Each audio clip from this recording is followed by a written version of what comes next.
नमस्कार मु सत्यामा स्वाई समस्त स्वागत करुच्ची मो चैनल को जहाँ नाम हूँ साहित्य सिंधु एसबीएस ट्यूटोरियल। तो आज आम +2 सेकेंड जो ऑप्शनल ओडिया रही तो से ऑप्शनल ओडिया गोटे विषय जहाँकि उठनिशी पाहिला जहाँ लिखिं बनमाली दास। तो से उठनिशी पाहिला आज आम समस्त एमसीक्यू 1 नंबर 2 नंबर विशिष्ट प्रश्न आलोचना करवा। तो जो मैंने चैनल नुआ अच्छा निहती चैनल को लाइक शेयर सब्सक्राइब करूँ ये नुआ नुआ वीडियो पे। तो चलते प्रथम प्रश्न देखा जहाँकि क विभाग 1 नंबर विशिष्ट प्रश्नावली जहाँकि आम संभाव्य 4टी उत्तर रहा आम गोटे बाछी लिखा। प्रथम प्रश्न रही मंदिर में किए डाक देले आमर देछि पिक सुक सारी कजलपति। तो आम सठिक उत्तर हो कौन सुक।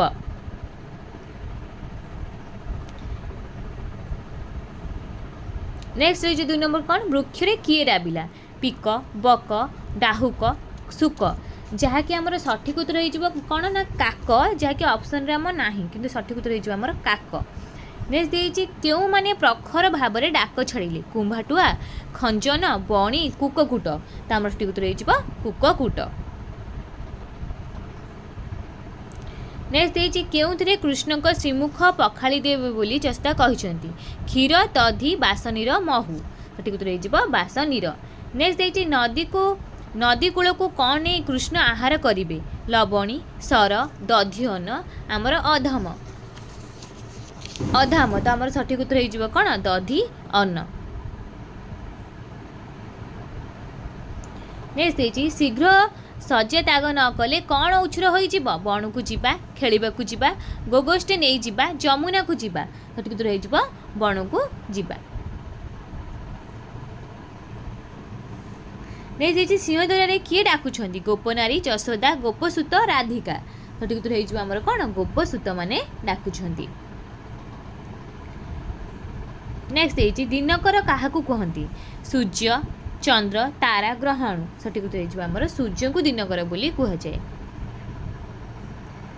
तो नेक्स्ट रही आमर 1 नंबर विशिष्ट प्रश्नावली जहाँकि गोटे वाक्य उत्तर देवाई कह जाए। प्रथम प्रश्न रही मंदिर और वृक्ष रे किए किए डाक देले मंदिर और वृक्ष रे सुक काक डाक देले।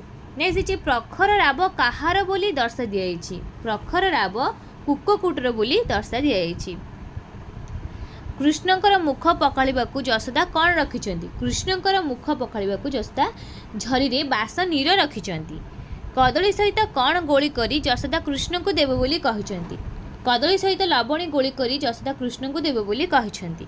नेक्स्ट खंड सहित कौन मिसाई जशोदा कृष्ण को भुंजाइबे खंड सहित सर मिसाई जशोदा कृष्ण को भुंजाइबे अर्थात खाइबा को देबे। कौन पे प्रथसम होइथिबे बोली जशोदा कहते बाछुरी चराई जाई प्रथसम होइथिबे बोली जशोदा कहते बा भाबिचंती। अशक्त हुए कि शरीर किए काहाकू कहते अशक्त हुए कि शरीर जशोदा कृष्ण को कहते। दिनकर अर्थ कौन दिनकर अर्थ होचंती आमर सूर्य को दिनकर बोली कह जायछि।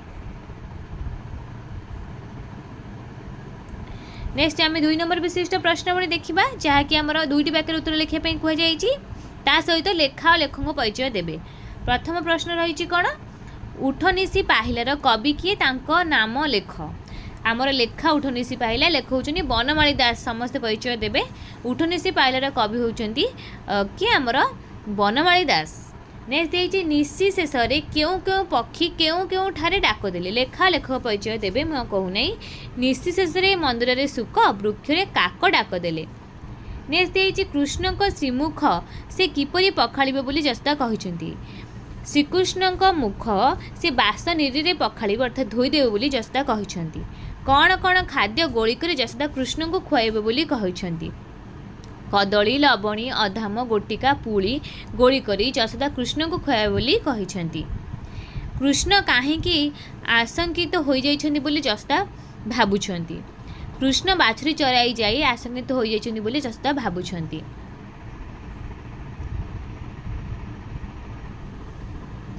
तीन नंबर विशिष्ट प्रश्नावली आलोचना करदे जहाँकि अल्प दीर्घ उत्तरमूलक 3 नंबर विशिष्ट प्रश्न 30टी शब्द मध्य उत्तर लेख लेखा लेखक परिचय देवे नचेत 1 मार्क कटिब। उत्तर 2 नंबर।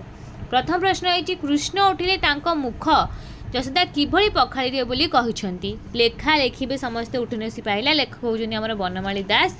ता सहित आलोचना करबा कौन ना कृष्ण हूँ जेहेतु ये आमर 3 मार्क तो 30 शब्द मध्य लिखा पड़ो तेणु सबू कनसेप्ट कौन कृष्ण जशोदा संपर्क में सब लिखा। कृष्ण उठिले मुख जशोदा किपरि पखाड़े यह हूँ आम क्वेश्चन आंसर कौन रधिक लिखे पे पाने अधिक लिखे ना 3 मार्क मिल ना। कृष्ण होउचंदी जशोदांकर एकमात्र स्नेह आदर पुत्र। से होउचंदी जशोदांकर प्राण अंधार लौड़ी गंठीहार एकोईर बड़ा। राति पाहिची अर्थात निशी पाहिला। निशीर शेष में जशोदा कृष्ण को उठाइबा डाकिछंती। कृष्ण उठिले तांको मुख झरी सुबास जल नहीं धोईदेवे बोली से कहिछंती अर्थात पखाड़े। नेक्स्ट देखिए किए खाद्य देवार लोभ देखाई जशोदा कृष्ण को निदरू जाग्रत करने चेष्टा कर लेखा और लेखक परिचय देवे। जशोदांकर गेल्हा पुओ कृष्ण से निशी शेष में उठाइबा डाक पकाई सुबास नीर मुख धोईदेवे ता सहित कदली लवणी अधाम गोटिका पुली खंड भुंजाइबे बोली से सबु खाद्य लोभ देखाई उठाइबा चेष्टा कर कृष्ण को प्रथश्रम होइथिबो बोली जशोदा काहेकि भाबुचंती। कृष्ण जशोदांकर जीवर जीवन।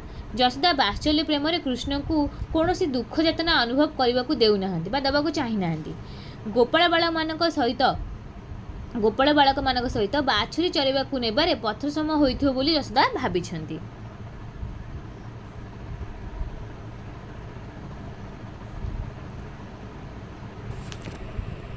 सिंह द्वार गोपसीता माने कृष्ण को डाकी कौन कहिछंती। निशी पाइबारु जशोदा कृष्ण को निदर उठाउछंती। निशी अंते प्रभातर आगमन होइछि। आदर कंठरे माता जशोदा डाकिछंती। सुबास जल मुख धोई देवाई कहिछंती। गोटिका लवणी खाइबाकू देवा कथा कहिछंती। सिंहद्वार गोपसीता माने बाछुरी चराई नेबाकू आसे डाकिलेनी आस अच्युत केते निद्रा जाउछु ए कथा मध्य कहिछंती आमर किए गोपसीता माने।